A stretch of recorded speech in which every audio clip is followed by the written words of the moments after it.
What up? T-Bob here. And Jake as well. And look at you. You done stumbled upon little OTB Saints, where we bring you all the latest black and gold coverage. Who are the Saints going to draft? Who's going to be their quarterback? What does the salary cap look like? All that information and more. Hope you enjoy it. Like, subscribe. Let's talk a little New Orleans Saints as, boys. The undefeated Saints march on. This time at the expense of Jake's Bolts. Saints, big winners. Final score of something a little more for the Saints than whatever the Chargers scored. Saints outscored them, which is one of my keys to the game going in. 22-17. So not to brag, was it? 22-17. There we go, 22-17. I like how we both tried to jump in there and act like we knew Spanish. Yes. Mario had just said 22-17. We both clearly heard it. It's Made like him repeat. you just remembered the score. You didn't actually understand what he said. Yeah. I still respect the linguistics. But just clip it, Taylor, to where it looks like he said it in Spanish, and then we immediately jumped in with the correct Look at these score. bilingual Yeah. guys. Yes, Yeah. exactly. I didn't even take Exactly. Spanish in high school. How impressive is that? Okay, so it's weird because we actually have a ton of Saints talk to get to, so this might even bleed an hour or two because I want to talk about the game. We also still have to talk about practice number 2, which, like we talked about the other day, is actually arguably maybe even more important than the game. But let's start with the game because that's what everybody was tuned into yesterday. Mario, I'll let you start. Take a bow. Your guy, Peyton Turner, coming through, dude. He's having a good preseason, man. having a good He preseason. had the QB hit in the first game. Y'all made fun of me. Now a hit when the ball player still has the ball, forcing a fumble. Good stuff from Peyton Turner so far. Sack, force, fumble that results in a touchdown. And I know it's preseason, but and it's against the twos. I mean, pretty much both teams, all their twos played. Yeah, they did. And I wrote this in the group. Like, I want to see Peyton Turner and Brazil go out there and dominate. They're 2 first-round picks.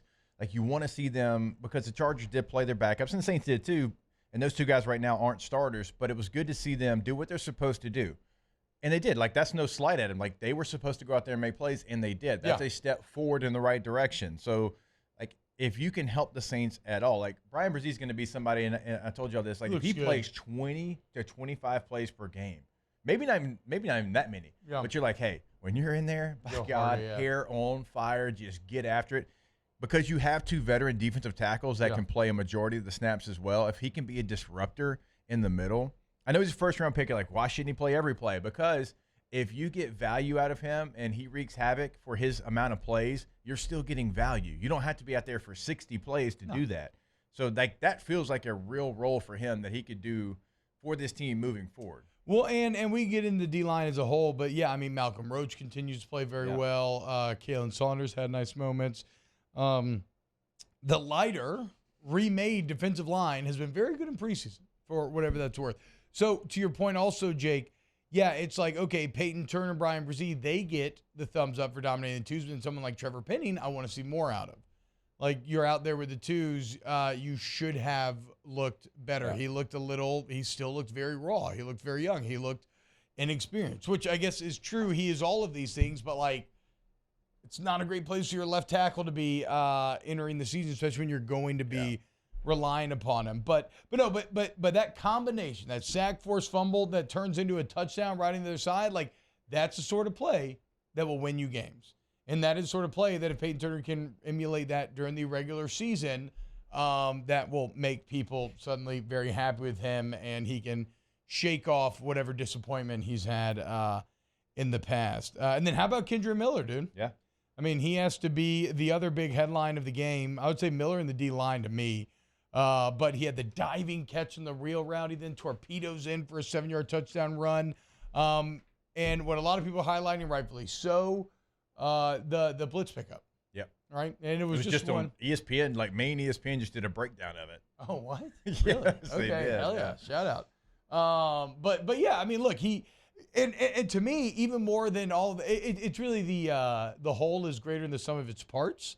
Outside of the diving catch, nothing individually was like overly like, wow, but he just looks like a great option and maybe RB1 with Alvin Kamara out. To me, what I loved the most was the consistent catching ability, the kind of safety valve ability from him where when that clock was going off of Jameis' head, he knew he could just get to Kidry and get some positive yards. Yeah, and if you watch the game in its totality last night, you know that's not as easy as just saying, hey, go check down to the running back. The Chargers driving to win the game. The running back drops 2 right in his hands, right? I mean, you have to be a natural, guy that can receive out of the backfield, and he wasn't asked to do it really at all at TCU, but it doesn't mean he can't do it. Like when you saw him after his TCU career, you'd see some of the highlights, like he's out there running routes, catching the ball with ease. So just because he doesn't have the stats, that doesn't mean that he can't catch the ball out of the backfield. I mean, he's a very athletic guy. That wasn't part of TCU's offense. TCU actually used Darius Davis, who's from Westville, played for the Chargers last night. Like he was kind of their check down guy. Not the running back position. He was in the slot, and that's where they like to check the ball down. So he just wasn't asked to do it a ton, but he looks natural catching the football, which, again, that position, you just assume it's not. I mean, if they can get him the first 3 games, if they can get him in there and get him some confidence, and then you have these 3 backs that you've got to figure out where to place them, that's a great problem to have. Yeah, not lost on me that Ronald Curry, the running backs coach, was calling the plays last night. So hopefully Miller got to show off a little bit of what he's got and carry that over. Shout out Ronald Curry. Other notes, Jalen Smith played like a legit starter. Now I don't know how he seems like he'll be that first man up, maybe some sort of rotation with Demario Davis and Pete Werner, but he had some very good practices last week that were already being written about, and then he had some big flashes in the game. He had the huge stick on 3rd down to come up with a stop early on, and he had the PBU on 3rd down and some really uber tight coverage. I believe Underhill in his breakdown in practice number 2 described him as rangy, and I would say those were very rangy plays that he ended up making on Sunday. So the Jalen Smith signing already feeling pretty damn good.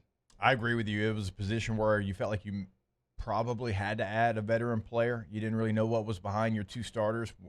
One of your starters, I mean, Demario Davis is going to be there when the season starts, but like he's been out. Pete Warner's not really finished an NFL season yet, and you hope he stays healthy. But the way he plays, which I love the way he plays, like a lot of times it's kind of like Cam Rising for Utah. Like I love the way he plays, but it's like, can you finish a season there? So you have this veteran player, and Jackson from App State, I think eventually will be a player.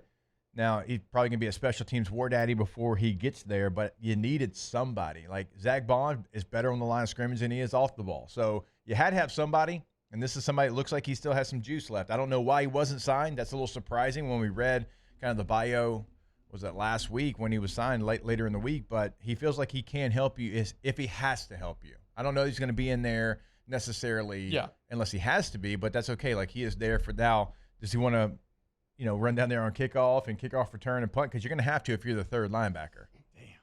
Yeah, I mean, but like I could hype myself up to do that for sure. Oh, yeah. The vet, like. You going to pay me what? And that's going to be your only plays? Like, okay, let's go balls to wall. Dude, I played. His dreads look badass, too.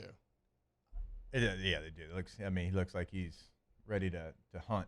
Yeah, exactly. Straight Predator style. I'm trying to think what year this would. I don't even know. I'm trying to do the math in my head. He was on Blitz. Okay, Keith Brooking. He was on NFL Blitz. I don't know how many years he played. Probably Blitz 2000. But it could have been OG Blitz. Okay, so 2012, we were teammates together, and he had already been Keith Brooking. He was running down there on special teams because he's like, you know what? I think this team's pretty good. We might win it all. I don't care. And he was down there running down on kickoff. Hell yeah. Guard on punt. Georgia Tech's last grade football player. Yeah, and he'd been in the league like 15 years at that point.